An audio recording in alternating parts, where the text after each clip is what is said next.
작년에 청소년이 한국에서 몇 명이 자살을 했을까요? 통계 혹시 보신 적 있어요? 375명으로 제가 기억합니다. 하루에는 자살, 여러분 뭐 이렇게 TV에 막 나오고 이래서 여러분들 얼마나 데이터에 이렇게 그 주의 깊게 보셨는지 모르겠지만 하루에 몇 명이 자살한 줄 아세요? 한국에? 43명입니다. 하루에 오늘도 43명. 작년에 15,000명이 자살로 인생을 마감을 했어요. 그러니까 이건 정말 우리가 좀 이렇게 이 회복이 무엇인가. 그래서 요 근래 나오는 이야기들이 그런 물질적인 조백 교수님이 그 얘기 하시다. 물질적인 빈곤을 극복하기 위해서 웰빙이라는 단어가 나왔고요. 그 다음에 그렇게 물질적인 빈곤을 채웠는데 정신적인 빈곤으로 빠져들면서 요즘 힐링 단어가 나온다는 거죠. 힐링. 그런데 조백 교수님은 그런 얘기를 하시더라고요. 아니다. 그걸 넘어서 자기 존재에 대한 부분들을 정확히 이해해야 된다라고 얘기하면서 본인은 believing을 얘기하고 believing. 무엇을 믿느냐? 내가 무엇을 믿느냐에 대한 문제라는 거죠. 믿음의 문제는 존재의 문제라는 거죠.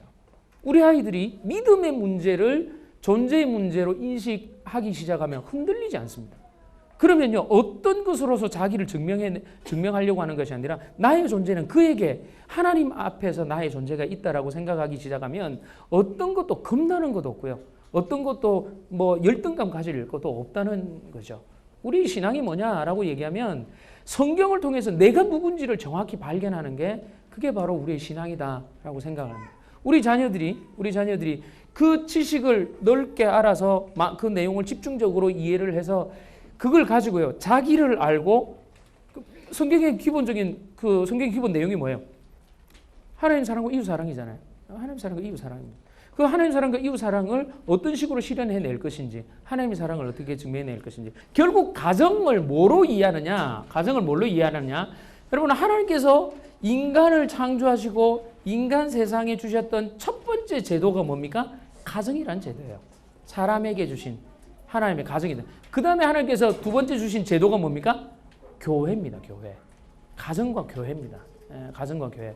그래서 이거 아주 단순한 여러분들이 다 아는 내용인데요. 이 가정을 통해서 모든 존재의 시작과 출발이죠. 모든 존재의 시작과 출발입니다. 여러분 아시다시피요. 뭐 문제 터지잖아요. 사회적인 어떤 이슈가 뉴스거리가 나오잖아요. 그렇게 추적하면 무슨 얘기를 해요? 가정에 대한 이야기가 나오게 됩니다. 그럼에도 불구하고 참 안타까운 우리 시대의 좀 이렇게 아쉬움은 뭐냐면 이 가정을 지키는 것이 사회의 근본이거든요.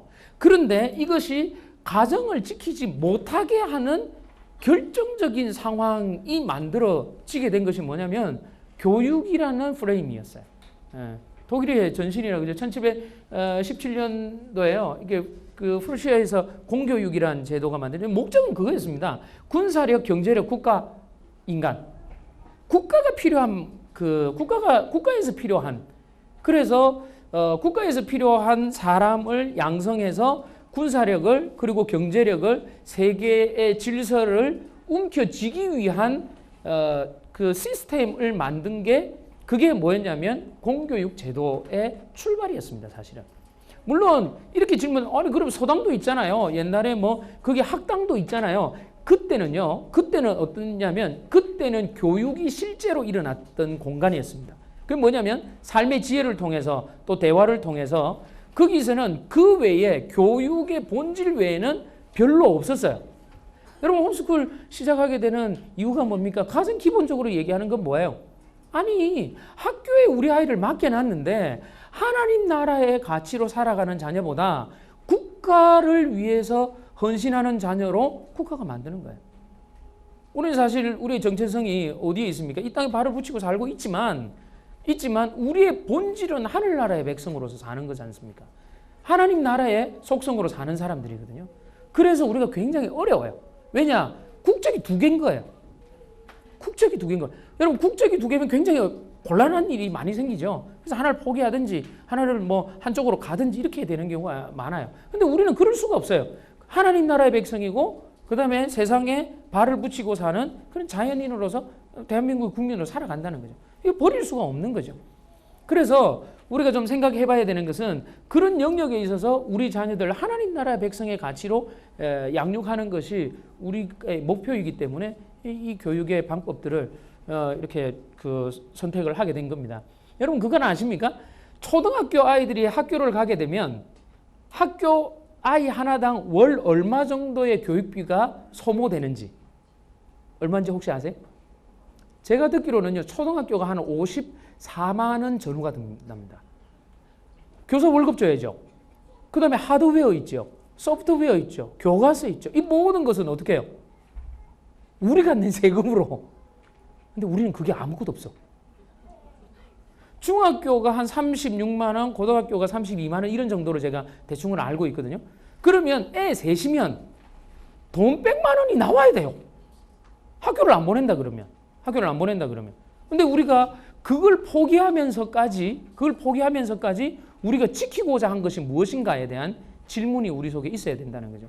그래서요, 우리 홈스쿨 하면서 이 문제를 가지고 사실은 이 협회에서 참 많이 고민을 해요. 우리가 국가로부터 지원을 받는다라고 얘기하면 어떤 일이 벌어질까요?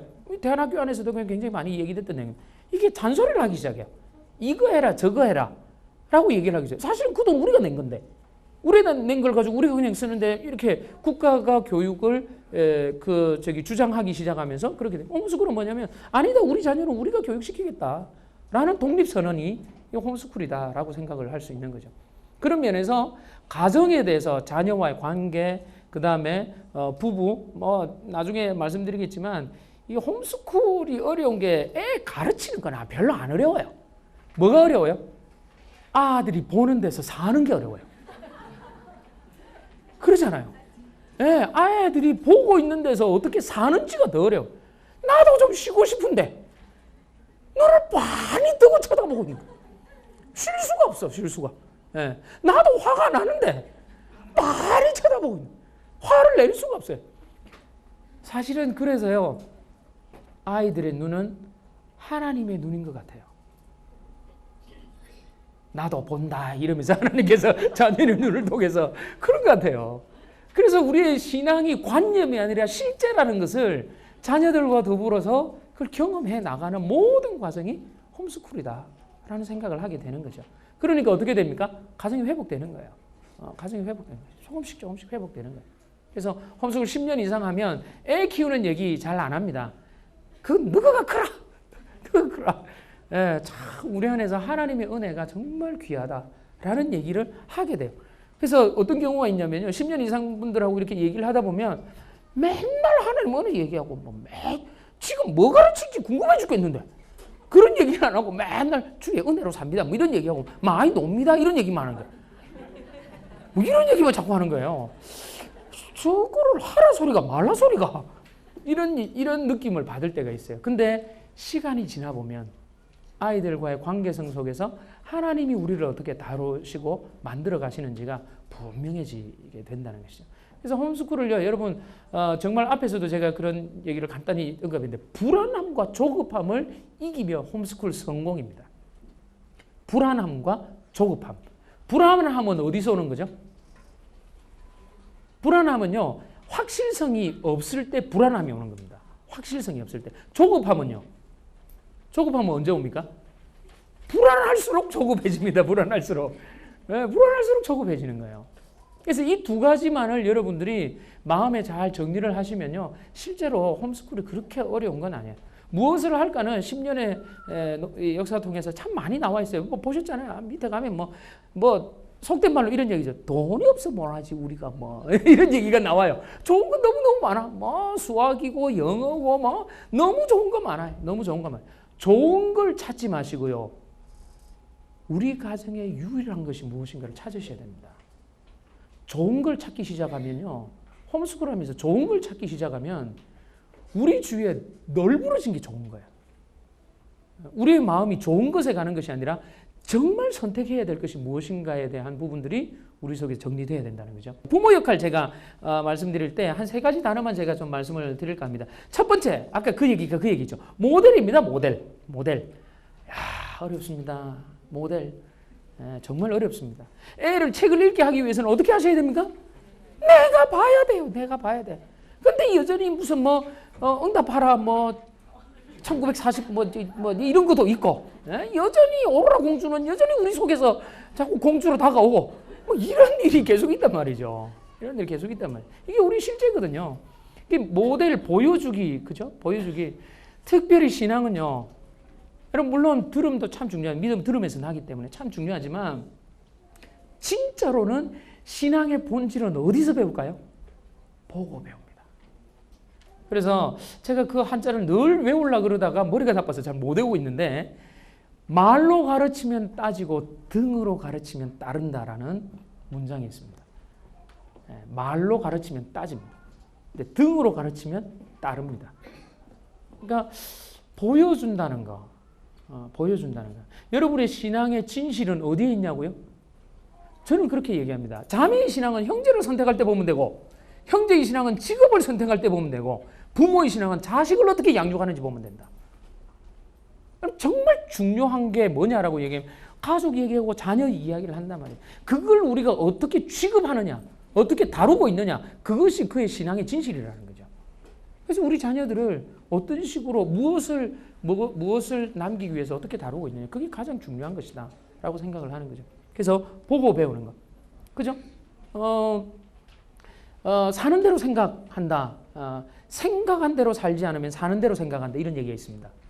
여러분 이거 아주 좋은 문장입니다. 이거 잘 외우셔야 돼요. 이거. 응? 생각한 대로 살지 않으면 사는 대로 생각한다. 이게 이때쯤 되면 고개가 끄떡끄떡해져야 이게 되는 겁니다. 이게. 예. 그리고 이런 말들이 있습니다. 나중에 홈스쿨 여러분 하시면 계획이 실패하는 것은 실패를 계획하는 것이다. 이건 좀 빨리 오시네요. 보니까 반응이. 계획이 실패하는 것은 실패를 계획하는 것이다. 받아 적으세요. 이거 굉장히 중요한 얘기들이에요. 그래서요, 사는 대로 생각하게 됩니다. 그래서 우리가 정말 어떤 식으로 살아내느냐가 우리의 신앙이다라는 생각을 하게 되고요. 그리고 관계. 그래서 우리의 신앙은 결국 저는 그렇게 생각합니다. 홈스쿨에 있어서 가장 중요한 것은 관계라는 거예요. 관계가 안정스러우면 어떤 것도 다 오케이. 관계가 안정스러운 거예요.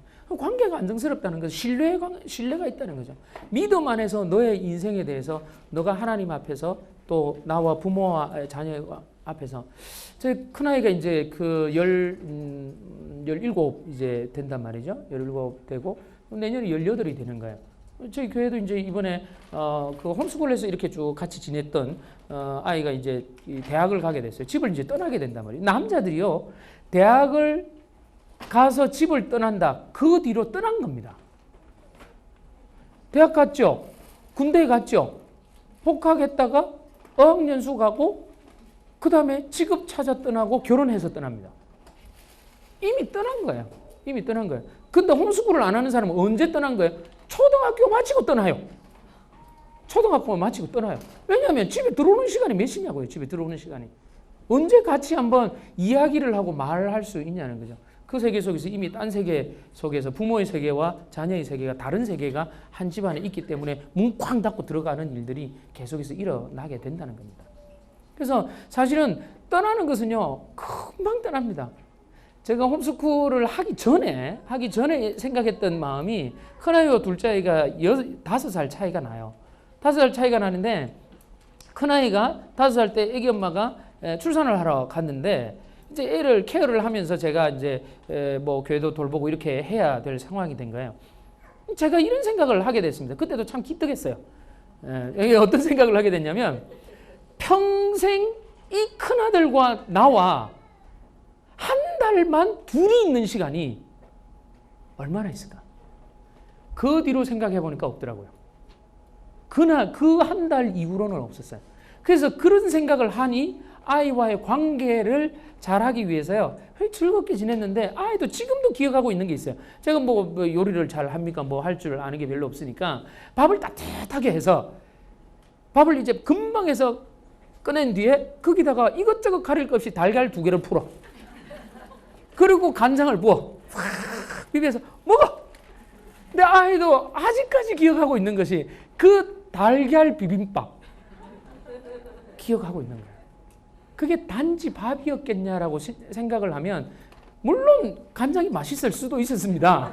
하지만 그게 단지 그냥 간장 맛이었겠나, 함께 있는 그 시간의 맛이었지 않겠나 생각을 저는 합니다. 관계가 좋으면요, 어떤 것도 넉넉히 받아지는 거죠. 관계가 좋으면. 그래서 그 관계가 정말 그 중요한 것은 교회적 관계 안에서도 이렇게 살아내는 것들이 꼭 필요하다라는 얘기를 하고요.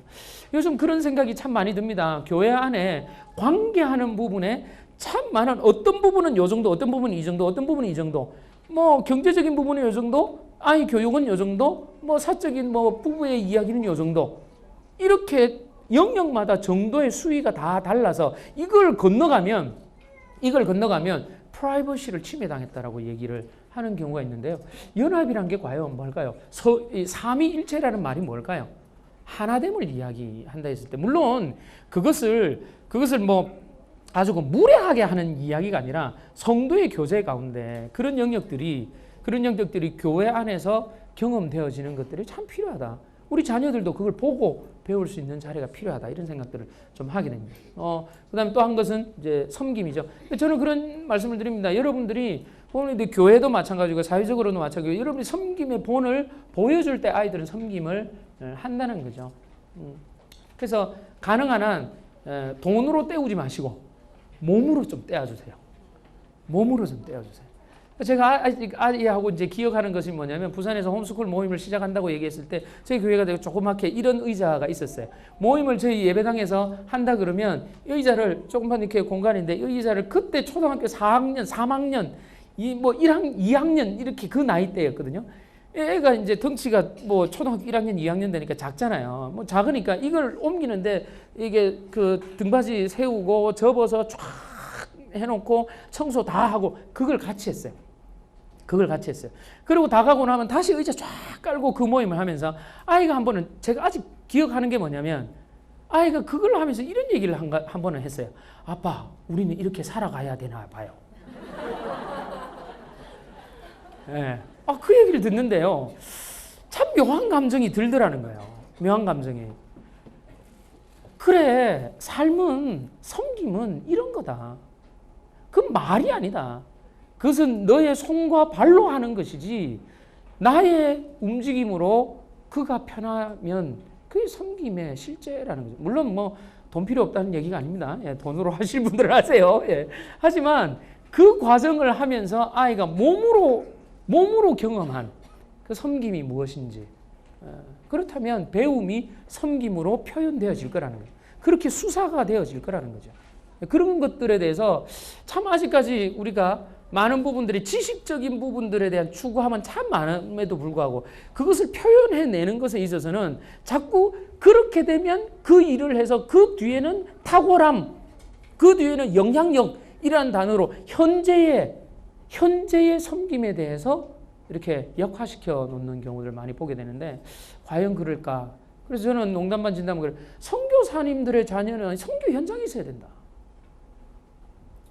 하나님께서 내 집을 구원하셨다라고 해도 저는 그렇게 개인적으로 생각을 해요. 그 현장 속에서 그 아이가 듀얼 컬처 그 이중 문화권 속에서 살면서 걔가 그 삶 속에서 걔네들이 유치원 사역들은 고등학교 1학년, 2학년 되면 유치원 사역 하죠. 사역을 같이 해라. 그래야 배움의 의미와 목적이 어디에 쓰여지는지, 왜 언어가 필요한지, 왜 공부가 필요한지를 정확히 알고 다시 가야 될 고를 가지고 공부를 하게 된다는 거죠. 그런데 이걸 어떤 마음을 가지고 있냐? 내가 고생했으니까 너는 고생 안 해야 되지 않냐?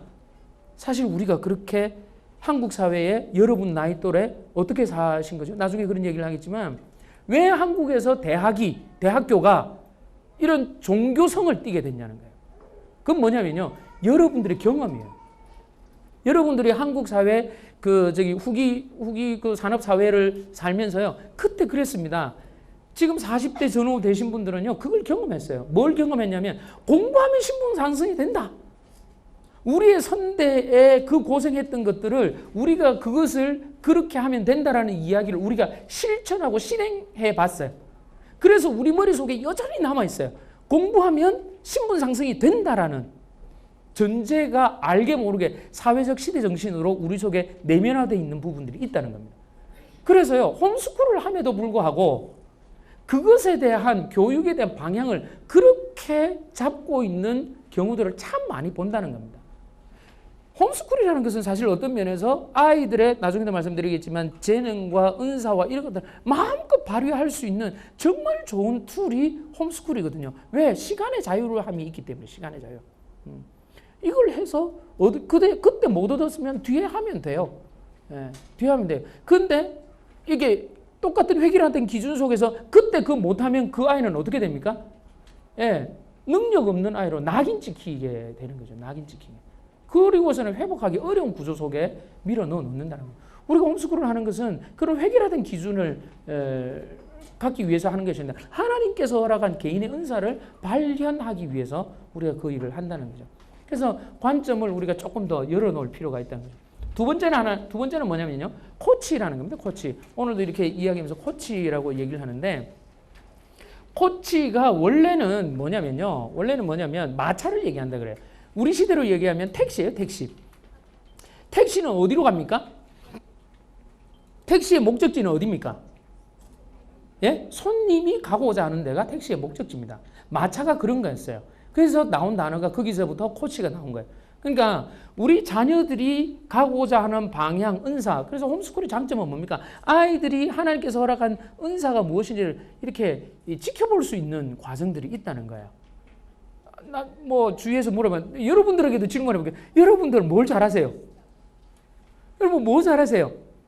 질문해 보면 사실은 성인된 우리 입장에서도요, 저 이거 잘합니다. 물론 이제 한국적인 문화 가운데 자기 자랑을 잘 못하니까 그럴 수도 있는데, 뭘 잘합니다라는 얘기를 하기가 참 이렇게 내 속에 답이 없는 경우를 많이 보게 된다는 거죠. 왜 그럴까요? 왜 그럴까요? 여러 가지 이유가 있지만, 내가 무엇을 잘하고 무엇을 좋아하는지를 내가 그걸 존중받고 인정받고 경험해 볼 기회들이 너무 없었다는 거예요. 열심히 성적을 위해서 달려온 세대가 우리의 세대였고요. 예. 그래서 아쉽다는 거예요. 우리 자녀들에게 홈스쿨의 장점은 그런 부분들을 발현할 수 있는, 그래서 아이가 가고자 하는 그 방향을 찾아가고, 특히 나중에도 이야기하겠지만 이렇게 그 방향을 정말 제대로 하나님 나라 가치 안에서 부모들이 해석해서 그걸 어떻게 사용하길 원하느냐 질문을 해주는 거죠. 질문해주고 그다음에 그것에 대해서 생각하게 하고, 그죠? 스스로 그래서 답을 찾아가도록 주도, 홈스쿨은 자기주도 학습이라는 이야기들 우리 너무 많이 하잖아요. 스스로 답을 찾아가게 한다는 겁니다. 특별히 중요한 것은 뭐냐면요, 요 근래에 문제를 해결하는 능력보다 이런 얘기가 있어요. 문제를 발견하는 능력이 더 중요하다.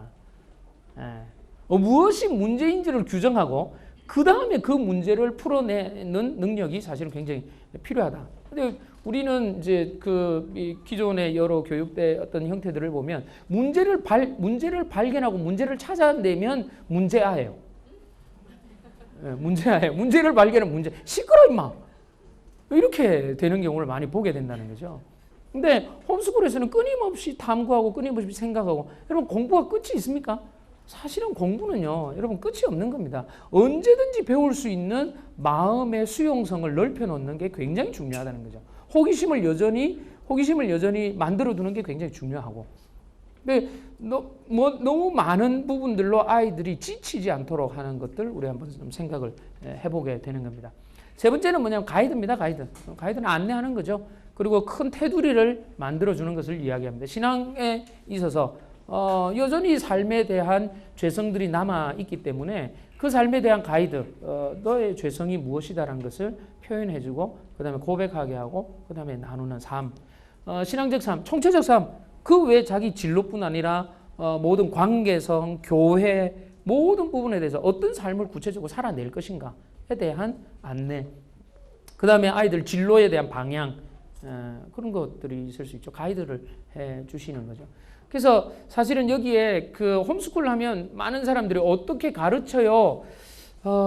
글쎄요, 부모님들이 부모님이 가장 좋은 교사다. 예, 그 문장도 저도 인정을 합니다. 그러나 가르침이라는 것을 말로 하는 것이 아니라 삶으로 해낼 때 아이들은 보고 배우는 부분들이 있기 때문에, 그래서 안내하고 살아내고 그것이 아닌가 하는 생각을 합니다. 그 다음에 미래 가능성, 몇 가지 측면에서 좀 이야기를 하겠는데요. 첫 번째 그냥 세 가지만 이야기를 할게요. 홈스쿨의 미래 가능성에 대해서 이야기할 때 앞부분에 이제 신앙적인 부분들 많이 좀 이야기를 했고요. 사회적으로 이렇게 홈스쿨이라는 교육 제도가 얼마나 가능성이 있느냐.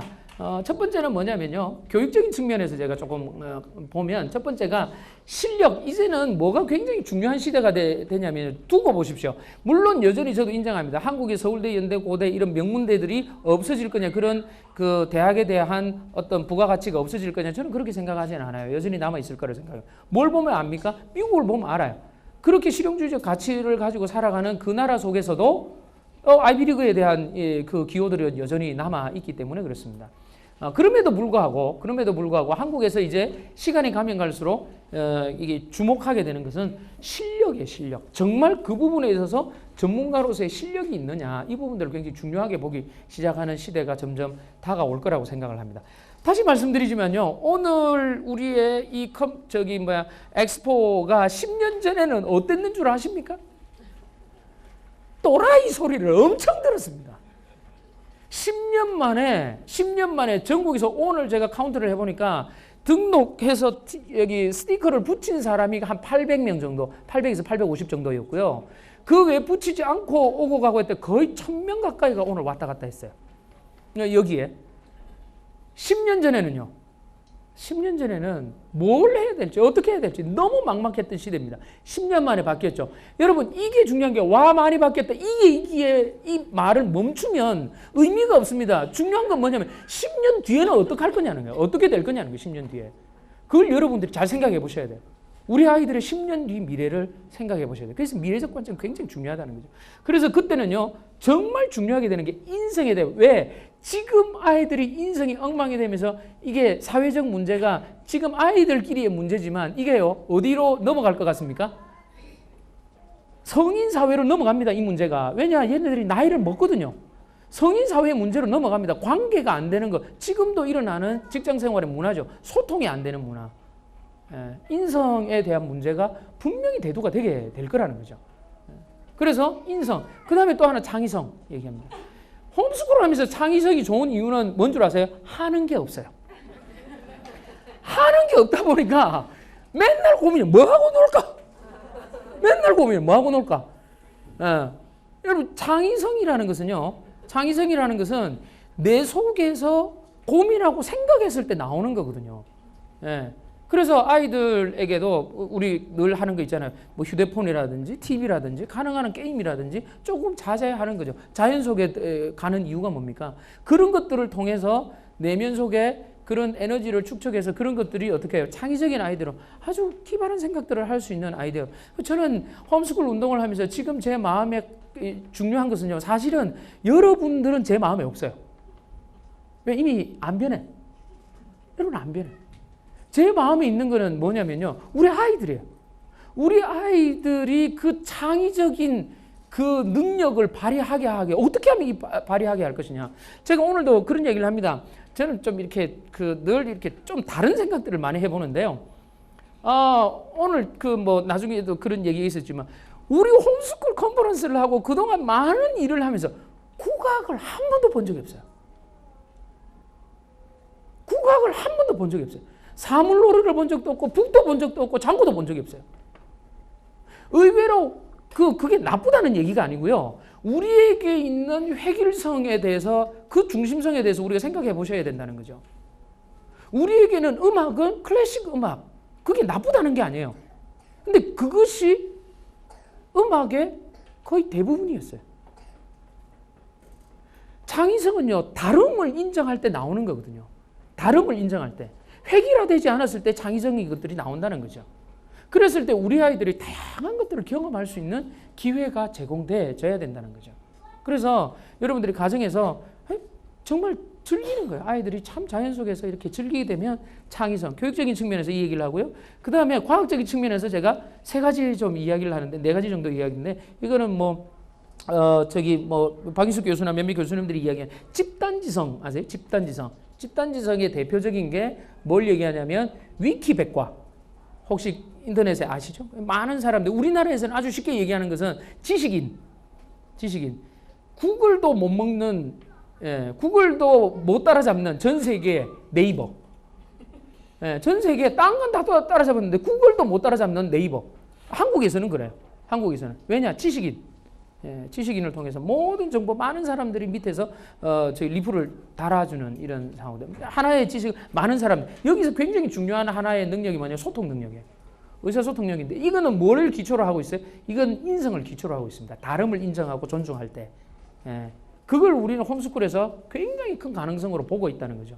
왜냐? 아이들의 연차가 다 달라요. 또래 집단에서 이야기하는 생각보다 연세 드신 분들과 더 어린 아이 동생들과 소통하는 법을 안다는 거죠. 소통하는 법. 그 다음에 적시학습. 적시학습은 뭐냐면요. 적시학습은 내가 지금 원하는 정보를 지금 당장 얻을 수 있다는 것입니다. 내가 원하는 정보를 지금 당장. 정보가 없어서 공부 못하는 건 아닙니다. 예. 그래서요, 이제는 거기에 맞춰서 아이들에게 정보를 개별적으로 맞춰서 하는 게 개인화 교육이다. 그런 얘기를 합니다. 그리고 그것들을 실행해 보는 거예요. 과학적 측면에서 잠깐 요거 얘기를 하고요. 사회적 측면에서는 여러 가지 뭐 우리가 언론을 통해서 많이 보는 이런 여러 가지 문제들이 있습니다. 저는 생각할 때 홈스쿨러로 자란 아이들이 이런 다양한 사회적인 문제들에 대해서 관점을 가지고 연구를 하고 거기에 대한 대안을 제시하는 노력들을 계속해 가야 된다고 저는 생각을 해요. 그리고 거기에 대한 창의적인 비즈니스 모델까지도 찾아낼 수 있어야 된다고 생각을 하는 거죠.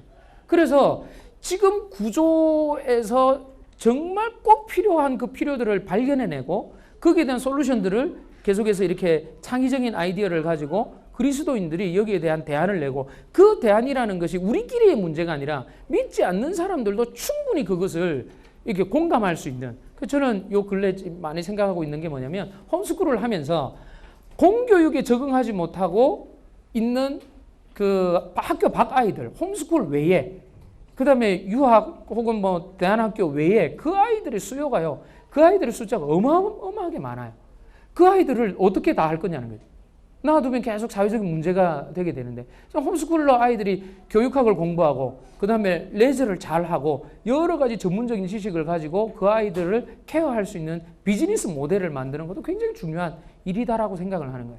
그러니까 그런 틈새의 필요들을 찾아내는 안목들 이런 것들이 사실은 홈스쿨 하는 아이들 가운데서 이게 좀 더 만들어지게 되면 굉장히 유익하겠다 이런 생각을 합니다.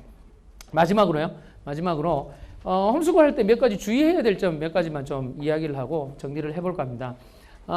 첫 번째는 뭐냐면 아이들의 관계성에 대한 이야기죠. 관계성에 대한 얘기. 사회성 이렇게 이야기를 많이 하는데요. 그래서 여러분들 좀 자녀들이 자라면요. 우리 청소년 그룹들 모임이 있습니다. 청소년들이 홈스쿨 청소년들이 모이면 한 번은 저희 집 저희가 이제 빌라에 사는데 빌라 옆에 그 반상회 모임 할 수 있도록 큰 공간을 하나 비워뒀어요. 아이들이 이제 숙박도 할 수 있도록 돼 있었는데 홈스쿨 아이들이 거기 모였는데요.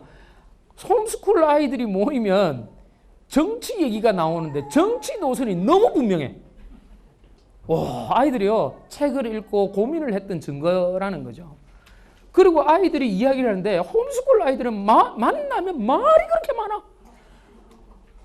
쉬지도 않고 떠들어요. 자기 논리를 계속 이야기를 하고요. 대학교 학생들보다 훨씬 수준 높아요. 정말 제가 현장에서 많이 보니까 그러거든요. 대학교 학생들 딱 모이면 뭐 하는 줄 아세요? 이러고 있습니다. 네, 대학교 학생 이러고 있어요. 인사도 잘 안 해요. 인사도 잘 안 해요. 그래서 관계성을 폭넓게 좀 만들어주는 노력들을 여러분들이 좀 하셨으면 좋겠어요. 그래서 사람 친구들과의 관계성, 두 번째 체험, 앞부분에 계속 얘기를 했습니다. 많은 경험을 할 수 있도록 좀 해주세요. 뭐 우리 아이 자랑 하나 하게 되면요. 인천에서부터 부산까지 자전거 633km 2번 달렸습니다. 영산강, 금강 2번 달렸고요. 그래서 메달 다 받았고 제주도 완주 다 했고요. 뭐 설악산, 지리산 뭐 그러면서 뭐 만들고 뭐 매출 올리고 뭐 온갖 거 다 해요. 예. 공무만 빼고. 예. 그래서 딱 한 가지를 얘기했습니다. 그래, 그거는 네가 나이 들어 네가 벌어서 네가 해라. 네가 벌어서 네가 해라. 필요할 때 공부해라. 필요할 때 공부해라. 저는 그렇게 얘기를 드렸어요. 아니 물론 공부가 나쁘다는 게 아니에요. 자기 목표를요. 하나님 저는 의료 선교로 사역을 하고 싶으면 의사가 돼야 될 거 아니에요. 간호사가 돼야 될 거 아닙니까? 그러면 그 친구들은 공부를 해야 돼요. 또 은사가 있으면 언어 영역이 탁월하다 하셔야 돼요. 근데 장사 영역이 탁월한데 어쩝니까? 그러면 그렇게 하는 거예요. 그렇게 하는 거예요.